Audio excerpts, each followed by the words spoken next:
អ្នកជំនាញភូមិសាស្ត្រនយោបាយរបស់កម្ពុជានិងថៃបាននិយាយដូចគ្នាថាការប៉ុនប៉ងលុបចោល MOU ចំនួន2ស្ដីពីការវាស់វែងនិងខណ្ឌសីមាព្រំដែនគោកនិងតំបន់ត្រួតស៊ីគ្នាដែនសមុទ្ររវាងប្រទេសកម្ពុជានិងថៃគឺជាការរុញឲ្យចំនួននេះទៅតុលាការយុត្តិធម៌អន្តរជាតិ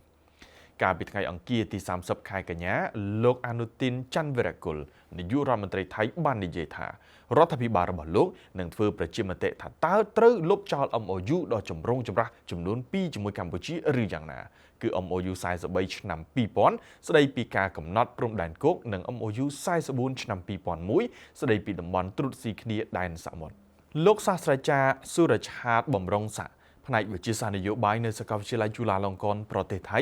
ត្រូវបានស្រង់សម្ដីដោយកាសែត The Nation ថាការលុបចោល MOU បង្កើតបញ្ហាសម្រាប់ការចរចានាពេលអនាគតហើយអាចជំរុញចំនួននេះទៅកាន់តុលាការយុត្តិធម៌អន្តរជាតិដែលជាអ្វីដែលកម្ពុជាចង់បាន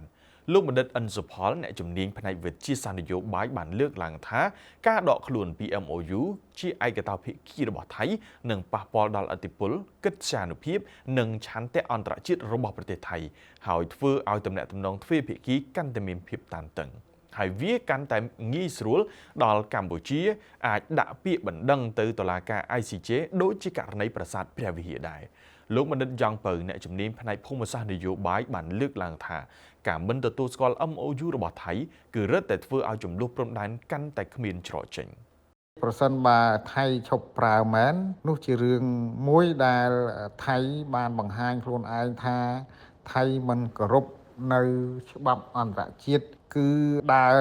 ថយក្រោយ100ឆ្នាំទៅលើច្បាប់ពាក់ព័ន្ធច្បាប់អន្តរជាតិថៃហាក់ដូចជានៅក្នុងសតវត្សទី20ដើមសតវត្សទី20ដែលដំបូងចាប់ផ្ដើម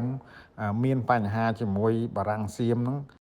លោកជំទាវ កុយពិសីរដ្ឋមន្ត្រីប្រតិភូអមនាយករដ្ឋមន្ត្រីទទួលបន្ទុកកិច្ចការព្រំដែននិងទេសចរបានលើកឡើងកាលពីចុងសប្តាហ៍មុនថាបំណងរបស់ថៃដែលលុបចោល MOU ជាមួយនឹងកម្ពុជាគឺជាការបិទផ្លូវមិនឲ្យកម្ពុជានិងថៃអាចចរចាគ្នាលើតុដោយទ្វេភាគីបានទៀតទេដោយលោកជំទាវដាស់តឿនថាការចរចាដោយសន្តិភាពគ្មានជំរើសណាល្អក្រៅពីបន្តអនុវត្ត MOU នេះទេប៉ុន្តែបើរំលោភយកដោយអាវុធមានតែទទួលយកនៅភាពអាម៉ាស់ថោកទាបនឹងការបង្ហូរឈាមឯកឧត្តមសេងឌីណារដ្ឋលេខាធិការក្រសួងយុតិធធម៌បានបញ្ជាក់ថាការលុបចោល MOU ឆ្នាំ2000ស្ដីពីការវាស់វែងនឹងខណ្ឌសីមាព្រំដែនគោករវាងកម្ពុជានិងថៃមិនអាចធ្វើទៅបានដោយគ្មានការឯកភាពពីកម្ពុជានោះទេដោយឡែកលោក Kevin Nguyen ព្រឹទ្ធបុរសនៃមហាវិទ្យាល័យវិទ្យាសាស្ត្រសង្គមនិងទំនាក់ទំនងអន្តរជាតិនៃសាកលវិទ្យាល័យបញ្ញាសាស្ត្រកម្ពុជា PUC យល់ថាប្រជាមតិដែលនឹងត្រូវរក្សាទុកឬលុបចោល MOU 44ឆ្នាំ2001ស្ដីពីតំបន់ត្រួតស៊ីគ្នាដែនសមុទ្រពាក់ព័ន្ធទៅនឹងការរុករកប្រេងនិងអូស្មန်រួមគ្នា